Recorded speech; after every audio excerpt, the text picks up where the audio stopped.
আসসালামু আলাইকুম সুপ্রিয় শিক্ষার্থীরা, আমি 2026 সালে তৃতীয় শ্রেণীর প্রাথমিক গণিত বইয়ের অধ্যায় 10 পৃষ্ঠা হচ্ছে 113 এর 2 নং অঙ্কের সমাধান করে দেখাবো। চলো বাংলাদেশি মুদ্রা কীভাবে যুগ নির্ণয় করতে হয় সেগুলো সম্পর্কে আজকে জানি। 2 এর 1 নাম্বার 35 টাকা 55 পয়সা।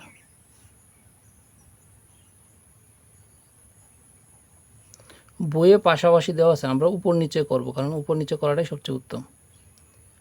28 টাকা, অর্থাৎ টাকার নিচে আমরা টাকা লিখব, 28 টাকা, আর পয়সা হচ্ছে 34 পয়সা, আর পয়সার নিচে পয়সা লিখব।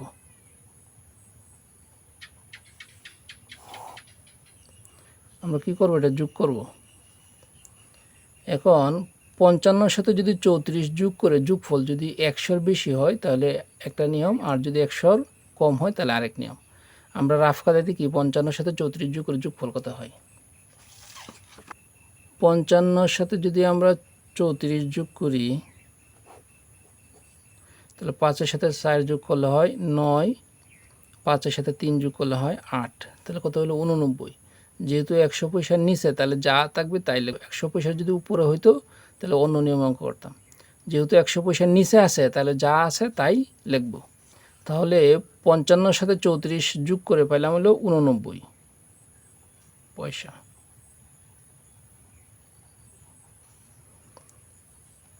8-এর সাথে 5 যোগ করলে হয় 13-র 3 হাতের এসে 1, 3 আর 2 5 আর 1 6, তাহলে আমরা কত পেলাম 63 টাকা 89 পয়সা। সুপ্রিয় শিক্ষার্থীরা, আশা করি এই যে 2 এর 1 নং অঙ্কের সমাধান করলাম সেটা তোমরা বুঝতে পারছো। আমরা এখন 2 এর 2 নং অঙ্কের সমাধান করব। 2 এর 2 নং এ আছে 77 টাকা 49 পয়সা।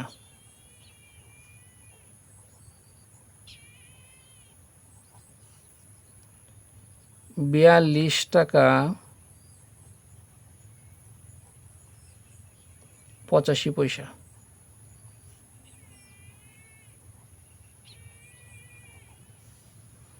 চলো তাহলে আমরা যোগ নির্ণয় করি, দেখি কত হয়। এখন আমরা এই 49-এর সাথে 85 যোগ করব রাফ খাতে, দেখি রাফ খাতে যোগ করে যোগফল কত হয়। 49-এর সাথে যদি আমরা 85 যোগ করি,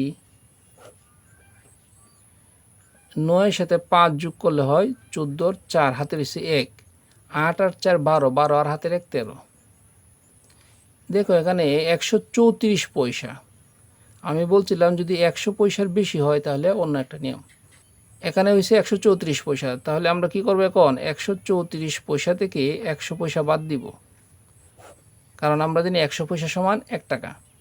তাহলে 4 থেকে 0 যদি আমরা বাদ দিই তাহলে থাকে 4, 3 থেকে 0 বাদ দিলে 3, 1 থেকে 1 বাদ দিলে 0, আমরা জানি বাম পাশে শূন্যের দাম নাই। তাহলে 134 থেকে 100 বাদ দিলে হয় 34 পয়সা, আর 100 পয়সা সমান 1 টাকা। 100 পয়সা সমান যে 1 টাকা সেটা যোগ হবে টাকার সাথে, আর এই যে 34 পয়সা পাইলাম এই 34 পয়সাটা পয়সার নিচে লিখতে হবে। তাহলে পয়সা যে আছে এই পয়সার জায়গাতে লিখবো আমরা 34 পয়সা। আর এই যে 100 পয়সা সমান 1 টাকা সেটা এসে এই 2 এর সাথে যোগ হবে, তাহলে কত হবে 3, 3 আর 7 10, 10-এর 0 হাতের এসে 1, 7 4 11, 11 আর হাতের 1 12, তাহলে আমরা কত পেলাম 120 টাকা 34 পয়সা। আশা করি এই যে 2 নং অঙ্কটা করলাম এই 2 নং অঙ্কের সমাধানটা বুঝতে পারছো। আমরা এখন 3 নং অঙ্কের সমাধান করব। 3 নং অঙ্কে বলা আছে 259 টাকা 75 পয়সা।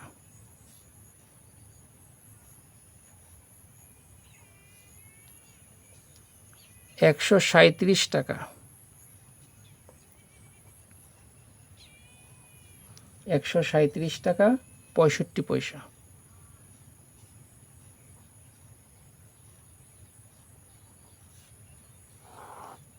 চলো তাহলে আমরা যোগ নির্ণয় করি। এই যে 75-এর সাথে 65 আমরা রাফ কায়দায় যোগ করে দেখি যোগফলটা কত হয়। 75-এর সাথে যদি আমরা 65 যোগ করি তাহলে 5-এর সাথে 5 যোগ করলে হয় 10-এর 0 হাতের এসে 1, 7 আর 6 কত 13, 13 আর হাতের 1 14, তাহলে এখানে পাইলাম 140 পয়সা। আমরা কি জানি 100 পয়সা সমান 1 টাকা। 100 পয়সা সমান কি 1 টাকা। তাহলে আমরা কি করব, এই যে 140 পয়সা পাইলাম, এই 140 পয়সা থেকে 100 পয়সা বাদ দিব। বাদ দেওয়ার পরে যেটা থাকবে সেটাই পয়সার জায়গায় লিখব। তাহলে আমরা যদি 140 থেকে যদি আমরা 100 বাদ দিই, 0 থেকে 0 গেলে 0 থাকে, 4 থেকে 0 গেলে 4 থাকে, 1 থেকে 1 গেলে 0।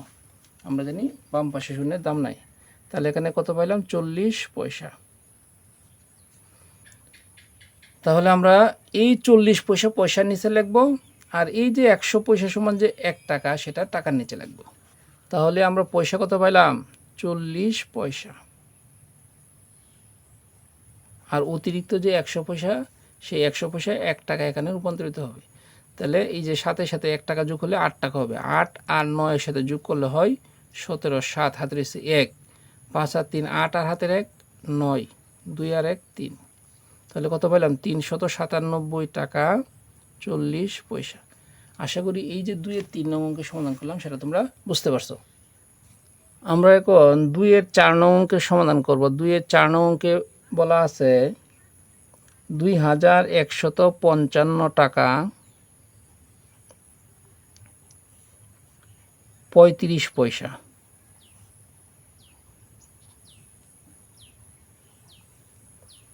785 টাকা 785 টাকা 90 পয়সা।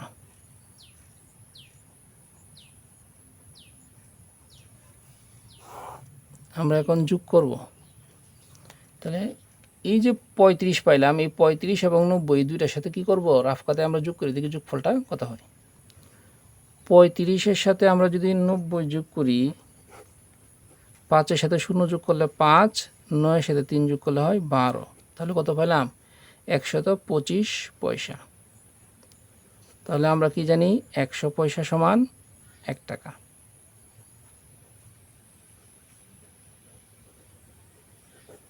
তাহলে 100 পয়সা যেহেতু 1 টাকা, সেহেতু আমরা কি করব, এই 125 থেকে 100 বাদ দিব।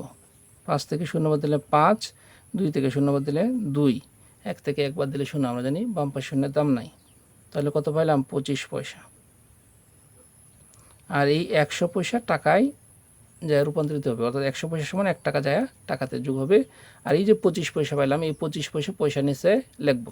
তাহলে পয়সা কত পাইলাম 25 পয়সা। আর অতিরিক্ত 100 পয়সা 1 টাকায় রূপান্তরিত হবে। তাহলে অতিরিক্ত 100 পয়সা সমান 1 টাকা এখানে যোগ হবে। 5-এর সাথে এই 1 টাকা এসে যোগ হলে হবে 6 টাকা। 6 টাকা আর 5 টাকা 11 টাকা। 11-র 1 হাতের 1, 8 আর 5 13 আর হাতের 1, 14-র 4 হাতের 1, 7 আর 1 8, 8 আর হাতের 1 9, আর 2 2। তাহলে পেলাম 2941 টাকা 25 পয়সা। আশা করি এই যে 2 এর 4 নং অঙ্কের সমাধান করলাম সেটা তোমরা বুঝতে পারছো। আমরা এখন 2 এর 5 নং অঙ্কের সমাধান করব। 2 এর 5 নংয়ে বলা আছে 4740 টাকা 55 পয়সা।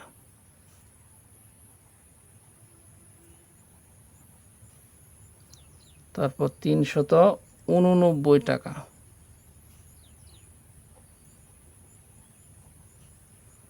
65 পয়সা।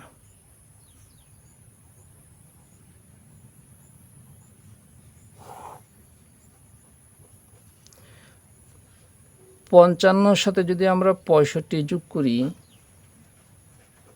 5-এর সাথে 5 যোগ করলে হয় 10-এর 0 হাতের 1, 6 আর 5 11, 11 আর হাতের 1 12। তাহলে আমরা কত পেলাম 120 পয়সা। তাহলে আমরা কি জানি 100 পয়সা সমান 1 টাকা।